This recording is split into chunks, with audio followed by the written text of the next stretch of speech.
You're watching NTC News, DeKalb County's only television news source, on the campus of Northern Illinois University and from the Northern Television Center. This is NTC News Tonight. Race has always been one factor in a long list of who gets accepted to college, but this could be changing. Good evening, everyone. I'm Christy Vandenbroek. Thanks for joining us. And I'm Kiara Herring. The Supreme Court is hearing arguments today in a case that could change admission policies at universities like NIU. The High Court is being asked to consider whether it's still valid for universities to use racial preferences in its admission policies. This case involves a woman in Texas who says she was rejected because she's white. She claims less qualified minority students were admitted ahead of her. The court's ruling could have a widespread effect on how students are accepted into schools across the country.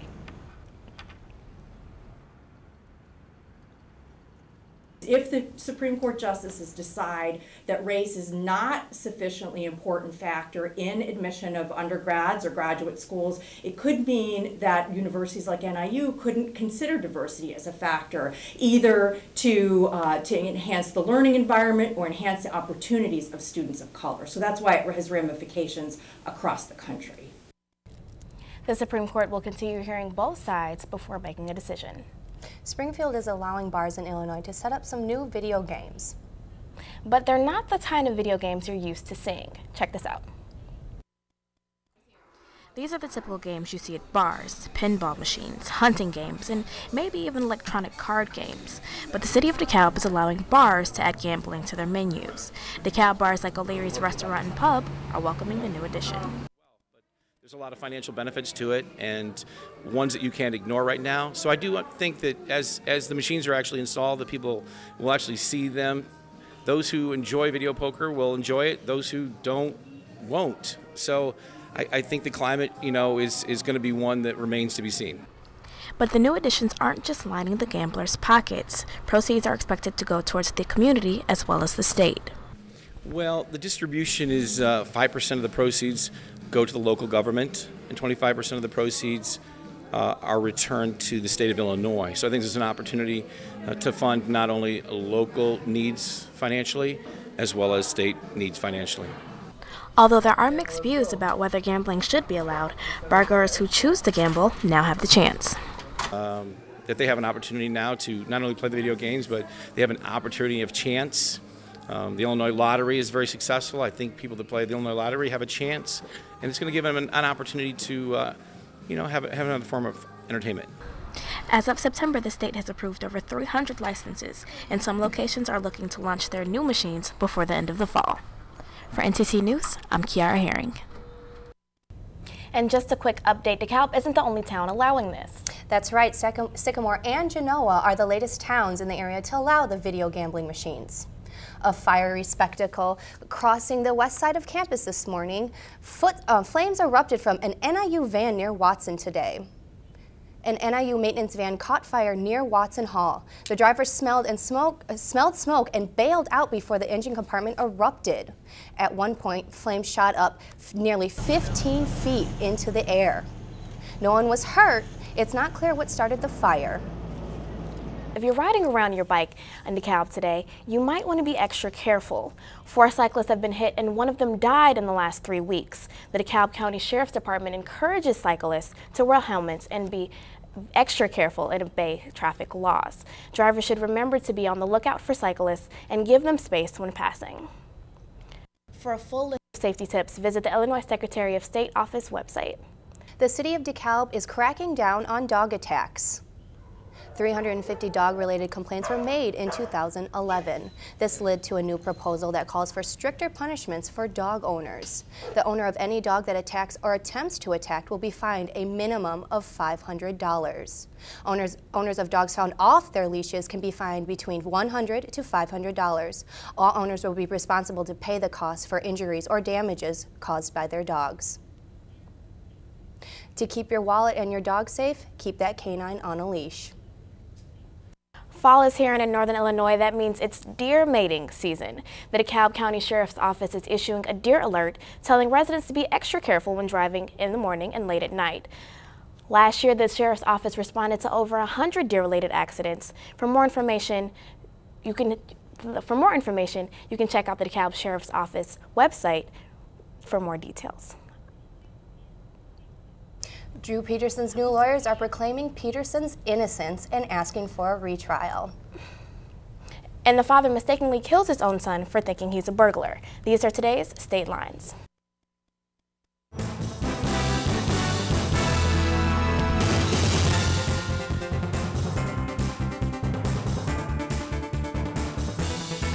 It was his attorney's fault. That's what Drew Peterson's new lawyer says is the reason Peterson was convicted of murdering his third wife. John Paul Carroll is asking for the conviction to be thrown out because of mistakes made during the trial. Retired Chicago police detective shot and killed his son after mistaking him for a burglar. Police say the body of 48-year-old Mitchell Griffin was found yesterday in the father's condominium. No charges have been filed, but the father, 77-year-old James Griffin, was hospitalized after complaining of chest pains. About 40 local emergency management agencies are receiving federal funds to help them switch to narrowband radio equipment. The State Terrorism Task Force says that the grant totals more than $4,000. Agencies must convert to narrowband equipment by the end of the year. Illinois agricultural officials say the pace of this year's corn harvest is well ahead of last year's. About 3/4 of the state's corn crop has already been harvested thanks to mostly dry weather. Farmers in some part of the state said the yield is better than expected. And those are today's State Lines. You know, after all this dry weather, I was actually kind of surprised to see a little rain last night. Because driving out in Annie Glidden last night was scary. And Nicole is with us. What are we expecting for the rest of the week? Well, you guys know how our temperatures have been on a roller coaster ride, but it looks like for this weekend they're going to stay above or go above average, especially for a football game, just like tomorrow. High around tomorrow is going to be near 65 degrees, although we're going to have another windy day. But for more on your warm weekend, stick with us. We'll be right back.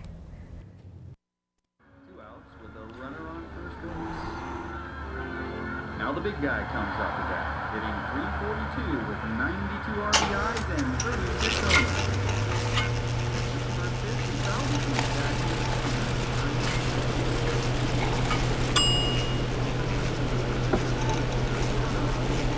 homers. Chill raw and prepared foods promptly.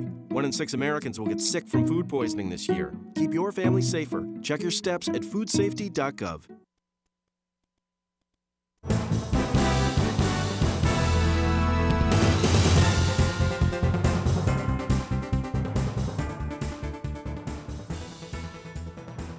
Welcome back on this windy day we had today. We had gusts up to near 35 miles per hour. It was pretty much a bit windy day out there. We had a high near 50 degrees, definitely below our average, but hey, we might rebound. I'll tell you about that in a minute. All the showers from yesterday moved out of our area because we have this high now sitting in our area that's going to pretty much stick there for a while. Tomorrow, that warm air is going to swoop up into our area, bringing us that high of 65 degrees. Now, tomorrow night, we have a cold front setting up that's going to swoop through our air. Unfortunately, by Friday, dropping those temperatures down. But, hey, we'll rebound, but stick with us for that. Now, tonight, low 35 degrees, so definitely want to have a coat handy. Tomorrow, though, there's that 65-degree day, nice and warm out there, but unfortunately, we could see gusts up to 25 miles per hour, so just kind of have a windbreaker handy just in case. Tomorrow night, though, if you're going out on Thursday for homecoming week, definitely want to bundle up. We're going to see a low of 35 degrees out there. Looking at our 5-day forecast, Thursday into Friday, there's that cold front dropping that temperature. But, hey, look as we go into the weekend, 68 degrees on Saturday. Oh, it looks beautiful out there. And that's going to stick with us for the rest of the weekend. Unfortunately, on Saturday, we're going to see some rain in the morning and possible some lightning and thunder as well, so take precaution of that. But hopefully they'll all clear out by the time for a Husky homecoming game on Saturday. That's all for weather. Let's bring it back to the desk. Thanks, Nicole. A young Pakistani girl gets shot for taking a stance on girls' education. And a rock band Pussy Riot tried appealing their prison sentence. Here's what's happening on today's World Watch.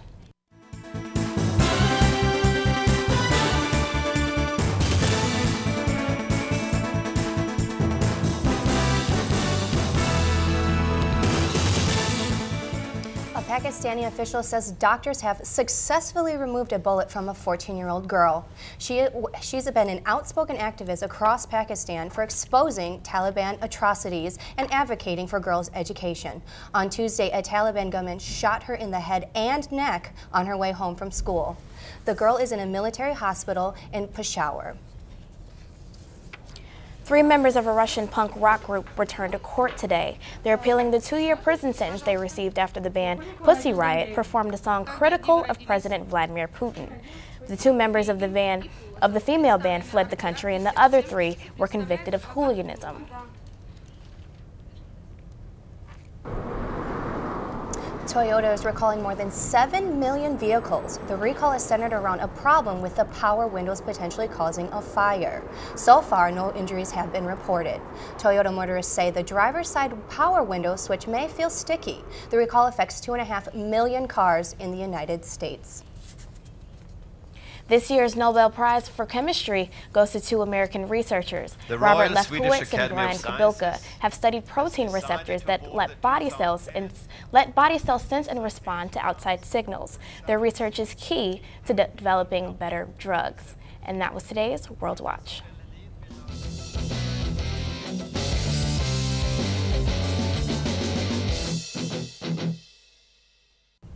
Yeah, it was a pretty upsetting day for Cincinnati Reds last night. Yeah, but it's time for NTC Sports, and Megan safely joins us now. Give us a little insight into last night's game with the Giants. Well, that wasn't the only game that we had going on last night, Kiara, but we're definitely going to start off with them, and then we'll lead into some other stuff. So we're going to take it out to Cincinnati, where the Reds played the Giants, and it was an upsetting night for them indeed. We start at the top of the 3rd, and he hits a sacrifice fly, but Stubbs, of course, is able to make the catch, so he doesn't get it in time, but the Giants are able to tie it up. Bailey is able to keep the Giants at bay at the top of the 5th here, where he manages to strike out 2 in a row. So then we take it here to the top of the 10th, where Roland bobbles the ball, which leads to the Giants ending up winning the game 2-1. Because he was not able to make that out at first. We're going to take it out to Oakland now, where Prince seemed to be having a bit of a hard time last night. Prince Fielder hits it up middle center, where Cespedes makes a diving catch. Amazing catch. He makes it up to bat again, though, where he ends up hitting it straight up the middle. Here we are. It ends up turning into a double play, unfortunately, and the A's managed to win the game 2-0. Detroit still leads the series, though, 2-1, hopefully giving Oakland a new life and new hope. And the Bulls are back, everyone, and I hope I wasn't the only one excited last night watching the preseason opener. Here we are. The Bulls made a habit last night for shooting some threes, which was pretty exciting. There was plenty of teamwork, and it showed a very promising Chicago team. And look at that, just everyone's getting rebounds the entire night. So then shoot here, another 3. Look at that work. And then there was plenty of passing. They steal the ball right here, and a lot of teamwork. Pass, right to Noah, who gets it in, scores. I know Noah wasn't very good last season, but he seems to be showing some promising teamwork right here. It may be too early to tell, but this Chicago team looks very, very promising. And in today's sports notes, the men's soccer team lost their first conference game of the season against Marquette, 1-0. And the NIU Scholar Athletes of the Week are men's tennis player Dor Amir and volleyball player Sarah Angelos. Congratulations, Husky athletes, and keep up the great work. Now we're going to get into our play of the day here, and most people won't be going cuckoo for Cocoa Puffs anymore. Take a look. Prince steps up to bat here, and, you know, it's looking promising, but no, he hits it hard into center field. You think it's out of there just when Coco runs for the fence, jumps up, and makes the catch. Look at that. And it was plays like that which led to an Oakland win last night, leaving the series 2-1, Detroit in the lead. Now, that was a beautiful catch from Chris. I mean, after him costing the game 2, on Sunday after dropping that line drive, you know, he gave up 2 runs on that mistake, and it made them catch a loss, but... Yeah, that must have felt so good. I bet it did. Alrighty, yeah. Thanks, Kiara. Coming up, watch a girl flip her way into the Guinness Book of World Records. Stay with us. I'm in the Honors Program here at NIU. The Honors House is a place where honors students can live together. I lived in the Honors House as a freshman, so I got to meet people right off the bat. I was with students who were in the same kinds of classes as me. So living in the honors house just meant I had that group to start off with. Living with other honors students made all the difference in my experience, so why go anywhere else? Northern Illinois University, learning today, leading tomorrow. It's enough to make you dizzy just thinking about it. You'll see a 16-year-old high school cheerleader from Dallas, Texas, has flipped her way into the Guinness Book of World Records by doing 35 consecutive backflips. Take a look at this. She did it during halftime at her school's football game, handspringing 70 yards down the field. Jesus, I'm trying to picture myself doing all those backflips, but I'm getting dizzy just thinking about it. No kidding. I swear these kids, the younger they are, the more talented they are. Well, we want to thank you for being with us tonight. Enjoy the rest of your evening. We'll be back the same time tomorrow. Thanks for watching. Goodbye, everyone.